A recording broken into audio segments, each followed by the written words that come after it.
కోటంరెడ్డి శ్రీధర్ రెడ్డి గారు. ధన్యవాదాలు అధ్యక్ష.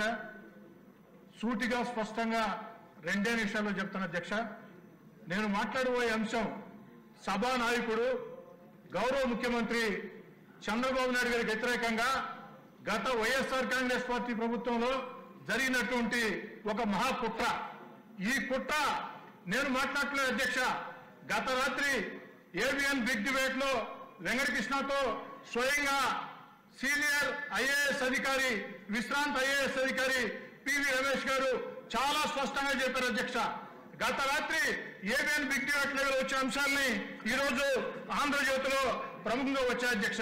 దీంట్లో పివి రమేష్ గారు చెప్పినటువంటి మాట ఏమిటంటే, నేను ఏనాడు కూడా స్కిల్ డెవలప్మెంట్ కేసులో పొరపాటు జరిగింది అని చెప్పలేదు.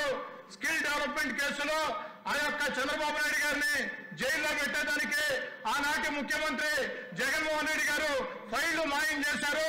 ఎందుకంటే ఏకకాలంలో 3 దగ్గరలో స్కిల్ డెవలప్మెంట్ లో, సిఐడిలో, సీఎంఓలో అంతా కూడా ఫైళ్లు మాయమని, ఈ మాయం కావాలంటే సీఎం ఆఫీస్ లో ఉండే పెద్దల జోక్యం ఉంటేనే సాధ్యం అవుతుందని చెప్పని వారు స్పష్టంగా చెప్పారు అధ్యక్ష.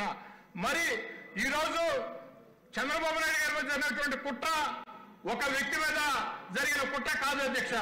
ఒక హై ప్రొఫైల్ వ్యక్తి మీద ఇంత పెద్ద కుట్ర జరిగితే ఇక ప్రజల మీద ఎలాంటి కుట్రలు ప్రభుత్వ ప్రోద్బలంతో జరుగుతాయి. గత వైఎస్ఆర్ కాంగ్రెస్ పార్టీ లాంటి ప్రభుత్వాలు మళ్లీ భవిష్యత్తులో అవకాశం వస్తే ఎలాంటి కుట్రలు జరుగుతాయి చాలా స్పష్టంగా చెప్పారు అధ్యక్ష. చాలా స్పష్టంగా పివి రమేష్ గారు కొత్తగా ఈ రోజు చెప్పలేదు అధ్యక్ష.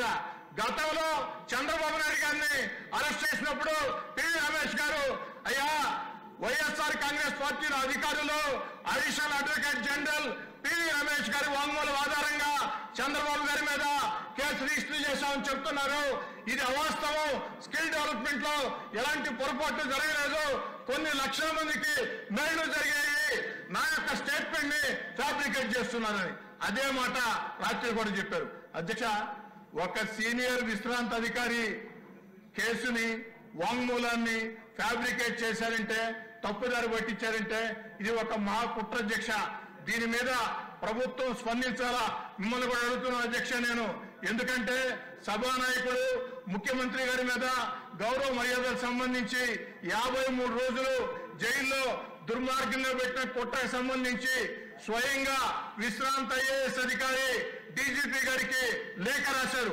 విశ్రాంత ఐఏఎస్ అధికారి దీని మీద విచారణ చేయమని డీజీపీ గారికి లేఖ రాస్తే ఆ లేఖ మీద డీజీపీ గారు స్పందించారా లేదా, స్పందించుకుంటే ఎందుకు స్పందించలేదు, స్పందించి ఉంటే ఏం జరిగింది, దీని మీద తేల్చాలా.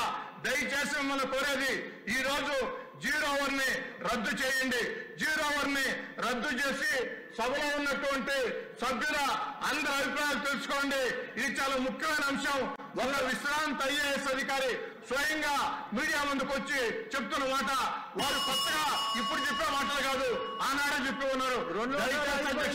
దీన్ని సీరియస్ గా తీసుకోవాలని కోరుకుంటూ సెలవు తీసుకుంటూ ఉన్నారు. 0 అవర్ కంటిన్యూ అవుతుంది. ఇది చాలా ఇంపార్టెంట్ సబ్జెక్ట్ కాబట్టి దాన్ని సెపరేట్ గా డీల్ చేద్దాం. దానికి 0 అవర్ ని క్యాన్సిల్ చేసేసి చేయవలసిన అవసరం. ఇక్కడ సమాధానాలు ఉండవండి. 0 అవర్ లో సమాధానాలు ఉండవు. దయచేసి సీనియర్ శాసనసభ్యులు బోనేల విజయచంద్ర గారు